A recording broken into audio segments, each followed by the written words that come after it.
Sabi ko na nga ba, kilala ko yung relo na yan eh. CB, Carlos Benitez. Bayad utang niya sa akin to. Para makalabas siya ng bansa. Wala na sa bansa si Carlos? Matagal na! Ikaw ang umalis sa mundong ito. Matagal ka nang iniintay ng mga kapwa mo sa impyerno. Alam mo, kayang-kaya ko to gawin buong araw. Yaka! Alam mo, naaawa ako sa'yo. Kasi nakulong ka na at lahat, pagkatapos nun, hiniwalayan ka pa ng asawa mo. Financial report ng medical mission sa City Jail. 5 billion pesos? Ba't ang laki nito? Di ba wala pang 1 milyon yung budget nito? Kakampi natin si Justine at ang tatay niya. Yung perang kinukuha nila mula sa Apex, sa akin napupunta yun. Ako nakikinabang. Hindi pwedeng makulong si Justine. Ibinilin siya sa akin ng tatay niya. Eh, paano yan? Bukas na bukas magsusumbong si Annalyn. We are here because of Annalyn. Sorry, Justine, pero kailangan ko i-report yung nakita ko eh. Anong nakita mo? Annalyn is accusing you of embezzling funds from Apex.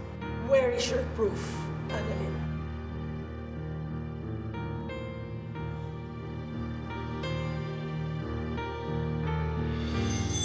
Anong kalokohan nito, Annalyn? Eh, puro memo ng Apex to. What?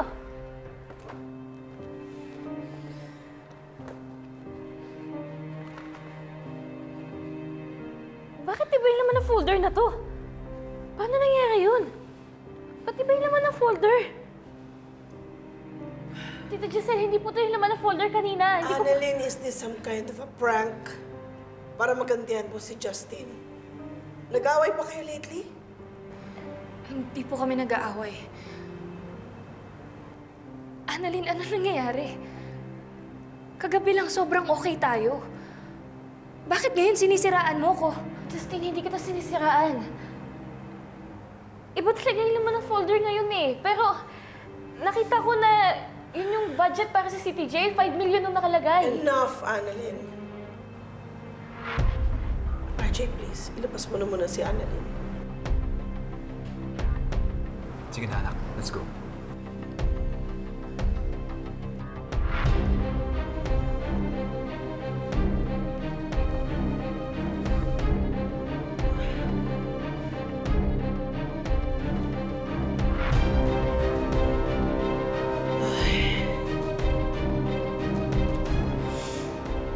I'm sorry about that, Justin.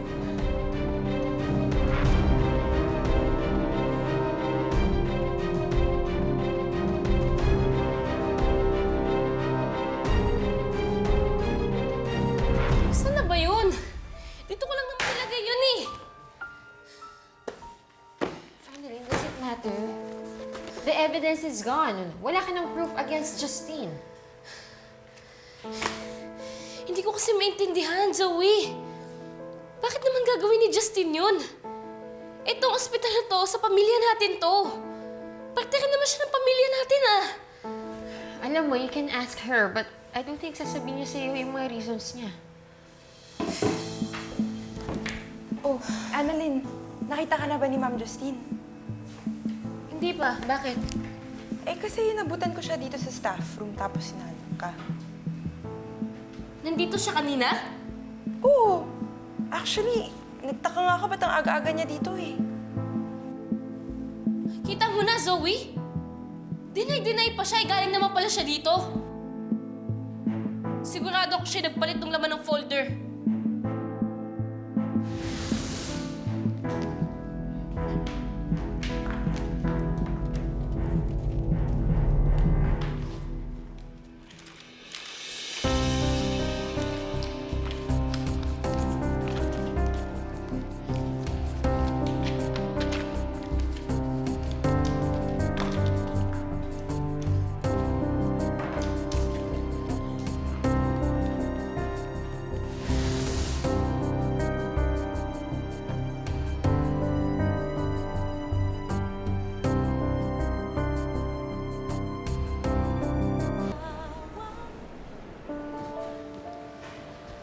Nay, Anak, Tinawagan ko ang nanay mo at naikwento ko na sa kanya ang nangyari. Na hindi po ako nagsisinungaling tungkol dun kay Justine. Sa totoo lang po, hindi nga po ako makapaniwala din eh. Pero hindi po ba mas okay na may gawin po tayo kaysa magbulag-bulagan lang tayo?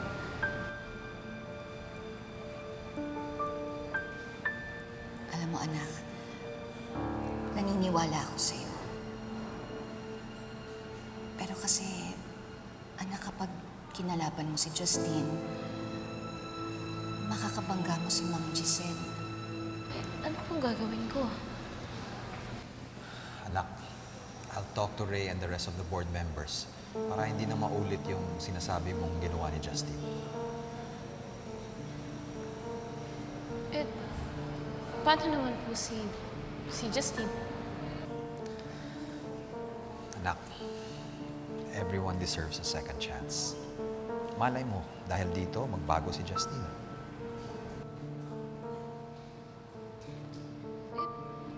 Paano po kung hindi? Then we'll do everything to bring her to justice. Anak, hindi habang buhay mananalo ang kasamaan. May araw din sila. Pero sa ngayon, hinga ka lang ng malalim, ha? Alam mo, proud na proud kami sa'yo ng tatay mo. Kasi hindi ka nagdalawang isip na sabihin ko anong nalalaman mo. Kasi yun yung tama. Tama. You did good, anak. And dahil dyan, may surprise ako para sa inyo. Ano po yun, Tay? Basta, sumama kayo sa akin. Tara na.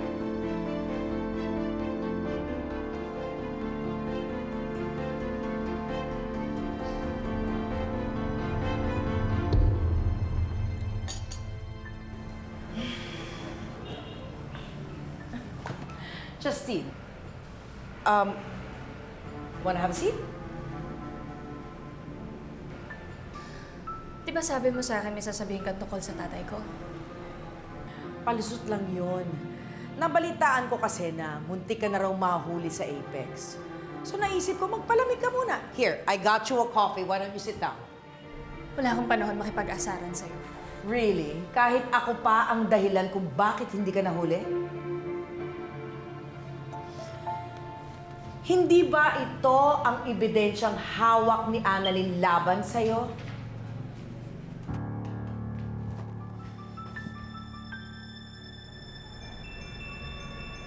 Paano mo nakuha to? From Annalyn, after she got it from you.